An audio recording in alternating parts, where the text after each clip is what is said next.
Now I can see you too.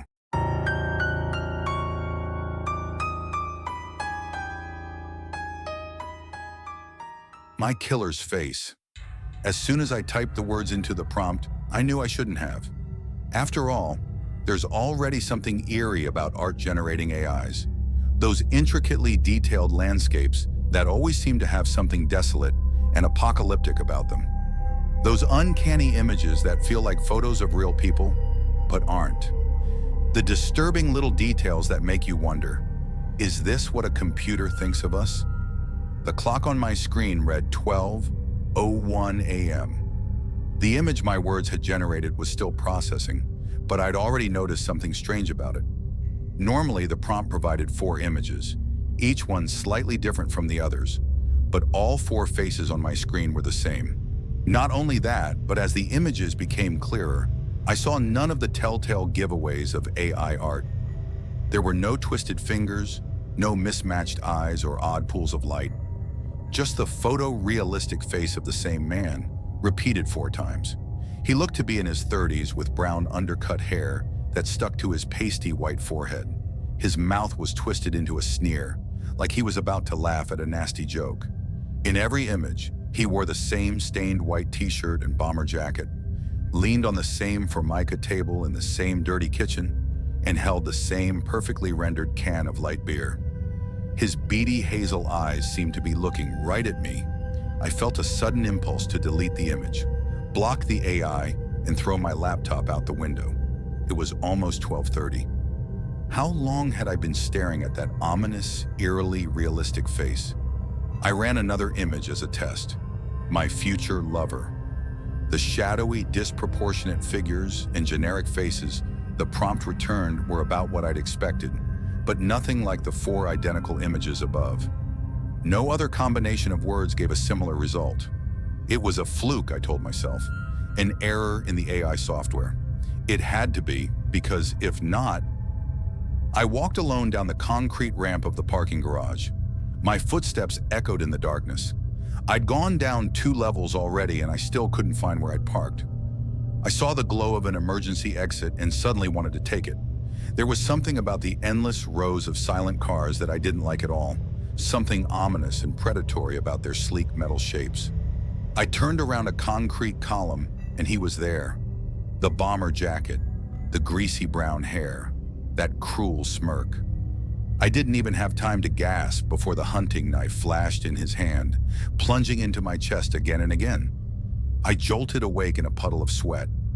I staggered to the bathroom and poured cold water down my throat. How could a single image affect me so much? On impulse, I flipped open my laptop to take another look. That eerily detailed was gone, replaced by an error message. No matter what I tried, I couldn't recover it. I bent over the glowing blue screen and typed, "What is my killer doing now?" The result was just 4 blurry blue-black squares.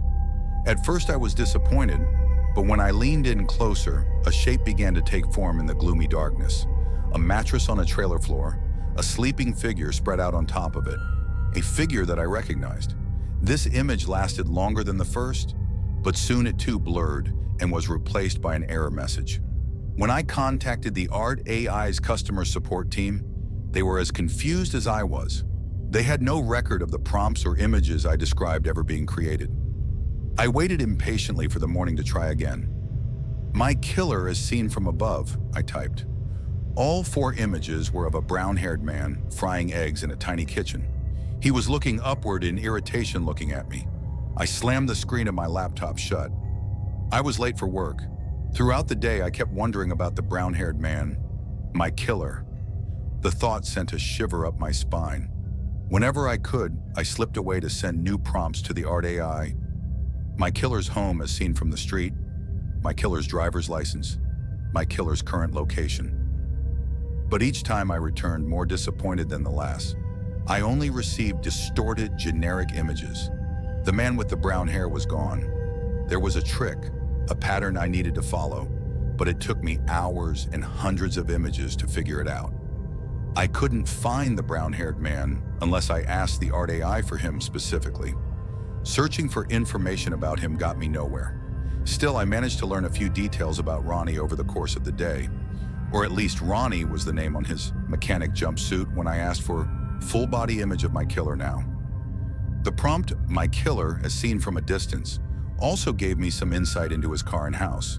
The images were never detailed enough to provide a plate number or address, but I did get a lot of views of a service station along a busy road, a tan car interior filled with fast food wrappers, and a trailer with a redwood deck. In every image, Ronnie was staring angrily at the point from which the image had been generated. "Gotcha," his hostile eyes seemed to say. "I know you're watching." I wish I could say that fear for my own life was the only reason I continued to spy on Ronnie.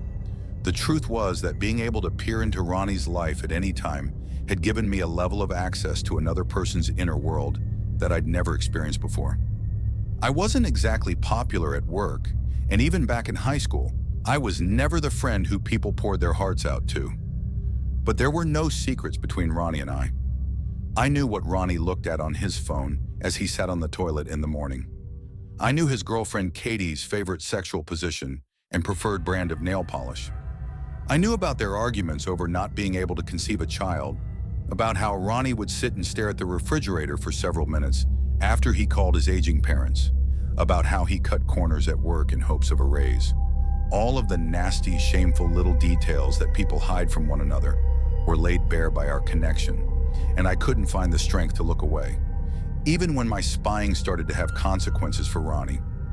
I don't think Ronnie knew exactly what was going on, but it was clear that it was affecting him.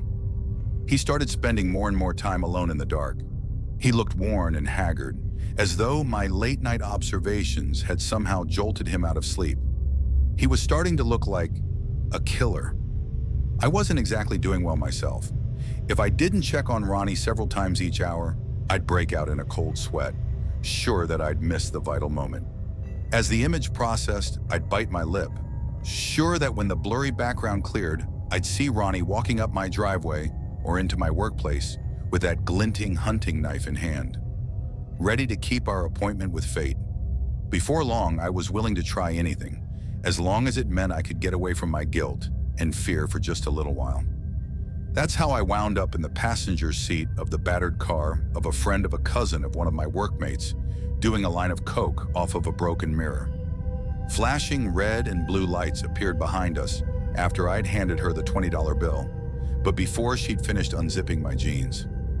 Shoved into the back of the patrol car, I should have been brooding over the awful turn my life had suddenly taken, or panicking about what would happen when I didn't show up for work in the morning, but all I could think about was the art AI.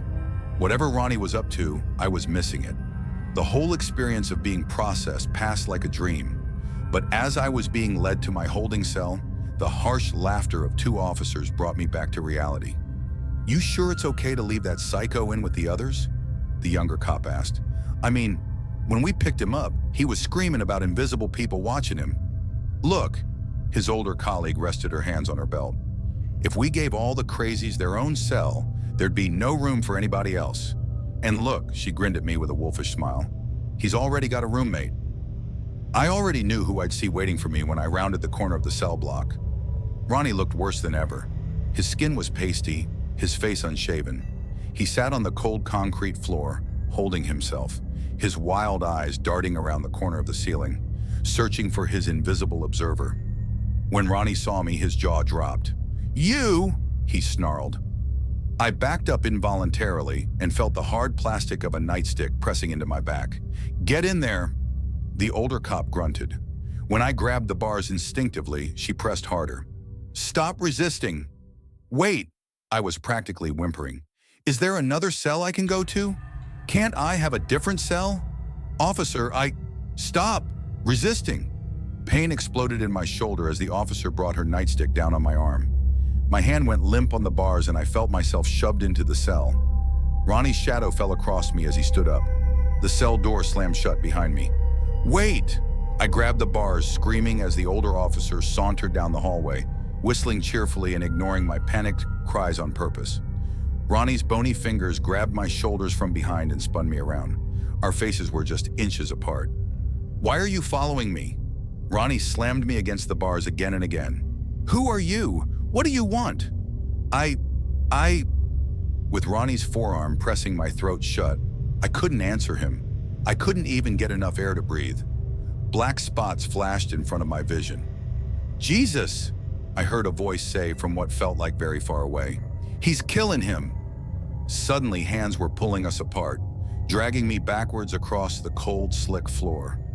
Grunts and dull thuds from inside the cell told me that Ronnie was being beaten into submission. Grunts and dull thuds from inside the cell told me that Ronnie was being beaten into submission. "Leave me alone!" was the last thing I heard him scream before I was led away. After I was released on bail, I did my best to do as Ronnie asked. After all, I'd been at least partially responsible for his incarceration. If I was him, I realized, I'd want to murder me too. The black mirror of my laptop screen seemed to call to me. Just one peek, it seemed to say. What's the harm? He probably won't even notice. Guiltily, I opened the Art AI and typed the prompt. My killer as seen from a hidden place. As the image processed, I realized I was seeing a room through the grate of a ceiling vent. A padded room. Words were written on the floor in something brownish red.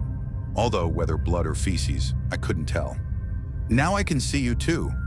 Ronnie was staring straight up at the vent with his teeth bared in a lunatic grin. Once per day, I told myself, just to make sure he's still locked up. And once per day, I saw the slow change in Ronnie. He'd stopped staring at the ceiling, stopped writing messages on the floor. His hair was growing out. He did push-ups, read books from the institution library, talk to his doctors. Did he no longer notice my spying? Or was he just hiding his rage long enough to be released? I had a bad feeling I knew the answer. A few minutes ago, the prompt, "My killer as seen from a hidden place," didn't show a padded cell in some institution. It showed a view of my own neighborhood with a tiny figure walking closer along the deserted sidewalk. Ronnie must have been released early in the morning, and with my arrest record, he'd probably had no trouble finding my address. Understanding always comes too late. I created this whole situation myself. There never could have been any other outcome. I've spent a long time sitting here in the dark, trying to think of a way out of this. But it doesn't matter. My fate was decided the moment I asked an AI to imagine my killer's face.